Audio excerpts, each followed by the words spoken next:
All right, so I decided to come live. I haven't been live in a good while, y'all, good while. But I decided to come live. Look at this view, y'all. It looks amazing, feels amazing. But I wanted to come live because I have been challenged to do a 30-day encouragement, inspirational kind of thing for women, okay? If you're a woman and you're watching this, I need you to drop an emoji or something in the comments. But this is for women, especially married women. And this 30-day challenge is called She Believed for Her Marriage. She believed for her marriage. And the reason that God has challenged me to do this is because it is so many women, married women, who are legit struggling in their marriage. They're secretly struggling in their marriage. They're holding up this facade like everything is good, everything is okay, and they're struggling and they don't know what to do. They don't know how to turn. They have some people who are telling them, hey, fight for your marriage. And then they have the other people who are like, hey, throw your marriage away. And so what do you do when you are a married woman? You are in the midst of a struggle, a battle, a fight, spiritually, mentally, emotionally, and you don't really know what to do.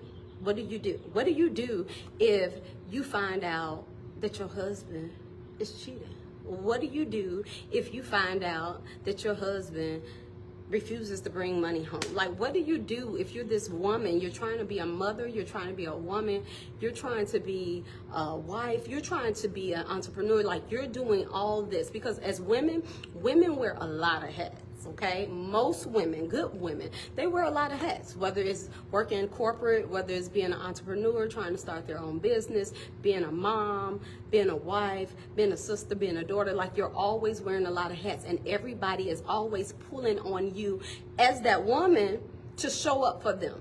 So what do you do when you're that woman who's showing up for everybody, and when you're secretly hurting, nobody shows up for you? What do you do in those moments? And so the Lord just told me, hey, do this 30-day thing, and it's called She Believed for Her Marriage. And so what it really focuses on is how to become that woman that God has called you to be, and how to walk in your God-given authority when it comes to being a wife. Because listen, I remember before I got married, you know, growing up as a little girl, you see like the glitz and glams. All you think about is the wedding, you know, what dress I'm gonna wear, how I'm gonna look, and is he gonna propose, how he's gonna, that's what young girls think about growing up. That's all you think. But nobody ever tells you the other part of it. After you say I do, after you walk down the aisle, after you have on that pretty dress, after you wear the ring on the finger, nobody tells you what happens after that. Okay, so that's when the real work really starts, is after the I do. The I do is the easy part, you know, him proposing, that's easy work. That's easy work. But once you are that wife, where's the handbook on how to be submissive? Because nobody wants to hear submissive. I was one of those. I didn't want to hear that mess. Submissive who? What that mean? But nobody tells you, nobody gives you a game plan, nobody gives you the book on how to make it through. And so that's why I started She Believed for Her Marriage. And today is day 3 that I've been posting. So if you have not been following my different posts, make sure you go back and look. Today is day 3. And today is all about forgiveness. I know it's going to hit some of y'all really hard. Okay, it's all about forgiveness. And depending on who your circle is, if your husband, the man you're with, the man you, because some of y'all ain't married, y'all just been committed for a long time, okay, whoever he is. But if he does something to you, whether it's cheating, whatever he's doing, and you find it where you're stuck in a place of forgiveness, where you have to forgive. You have, some people have the circle of friends who's like, don't forgive him, he ain't worth it, move on. And then you got the other people like, yeah, you need to forgive, you need to, and then you're stuck in the middle. And you're like, do I forgive? Do I not forgive? Do I sit here and look like a fool in front of everybody because they're looking? Or do I just say, hey, I'm going to put my guard down and I'm going to trust God through this situation? And so today we're just really talking about forgiveness. Listen, forgiveness is not for him, because most of the time he probably doesn't even deserve to be forgiven. So it's not even for him. It's for you. Why is it for you? Because it frees you up. Because when you're walking in unforgiveness, you have that bitterness. It starts to set in. You have strife. You have envy. Like, you're starting to have all these feelings. And those feelings are the feelings that cause those chronic illnesses in your body. Those are the ones that cause cancers. Those are the ones that cause your bones to ache, you know, arthritis and everything else. So remember, he might not even ask you for forgiveness. He might not ever ask you for forgiveness because he might not even know that he's doing. He might not even be able to see it. But remember, the work starts with you. It starts inside of you. Forgiving him is for you. It's not for him. Sometimes we have to, as women, be able to take the mirror off of him and turn it towards ourselves. Because if you're in this season of she believed for her marriage, you're going to have to humble yourself. Yeah, it's hard. It's a hard truth. But you're going to have to humble yourself. You're going to have to know that, yeah, he did you wrong. He made you feel bad. He mistreated you. But what could you have done differently? And I know most women, we don't want to hear that. We just want to say, he did it, turn the light on him, turn the mirror towards him, handle him, God. And God's like, no, in this season, baby, what I'm doing is I'm fine-tuning you because I got somewhere else I'm trying to take you. It's somebody who needs to hear your story. It's somebody whose life is going to be changed because of your obedience. So in this moment of forgiveness, remember, it's not for him, it's for you. He may never ask you for forgiveness. He may never say that he was wrong. But are you going to let his actions cause you to turn bitter? Are you going to let his actions keep you away from the promises that God has for you? If the answer is no, remember, you have to forgive. And is it easy? It's not going to be easy. Because you're going to have people in your ear. Like I said, you're going to have those friends of yours that's like, hey, don't do it, girl. It's a lot of men out here. But are they good men? Like, it's a lot of people out in this world nowadays, but you don't really know what you're going to get. You don't know what you're about to get because there's a lot of crazy folks out here too. And then you're going to have that other group of people who are going to say, and that's most of the time, it's those more seasoned women, those older women who've been in their marriage. And I know, we not our grandmothers, right? We're not going to be our grandmothers. We're not going to be this and we're not going to be that. The ones who knew he was out there in them streets, he knew he was misbehaving, knew he was doing wrong, but they stayed. And they stayed married for 20, 30, 40 years. We know, we the new age women, we don't do that, right? But there is some wisdom in everything that they say. It's some wisdom in everything that they tell you. You gotta, what they say, eat the meat and throw away the bones. You gotta see what works for you and your relationship with Christ. Because through it all, no matter what anybody else is telling you, it should be your eye on God and not your eyes on that man. Because if you're believing for your marriage, you're going to have to do something different. Because what you've been doing, it ain't work. Or you wouldn't be listening to this live right now, or in the situation that you're in where you're living in unforgiveness and you have bitterness and you're mad and everything seems to be going wrong. So that means everything that you've been doing, it ain't really been working. You got some areas that you need to improve on. Yeah, he has a lot. Yes, ladies, they have a lot. But you have some areas that you need to improve yourself on as well. And so if you're believing for your marriage, you're going to have to humble yourself. You're going to have to forgive. You're going to have to know that you're not always right. Although you may think you're right in your own eyesight, you're not always right. There are some things that you could have did differently. That you, like, let's go back. Let's think about it.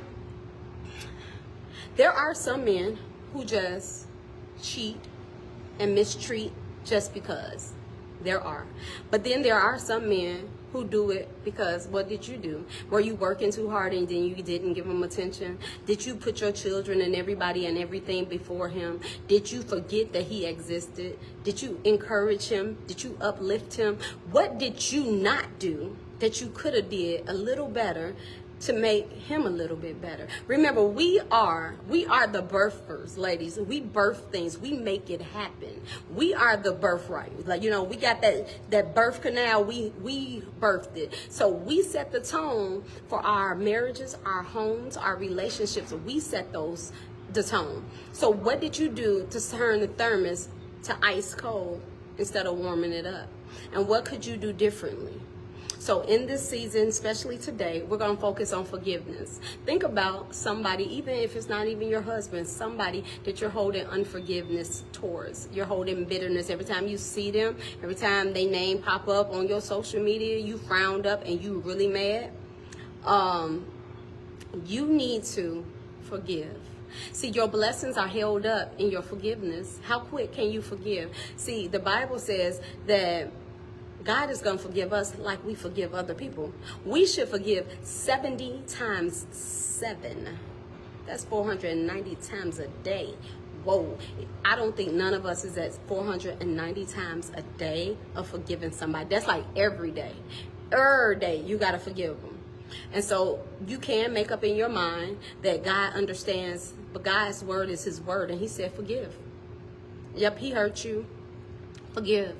Yep, he mistreated you. Forgive.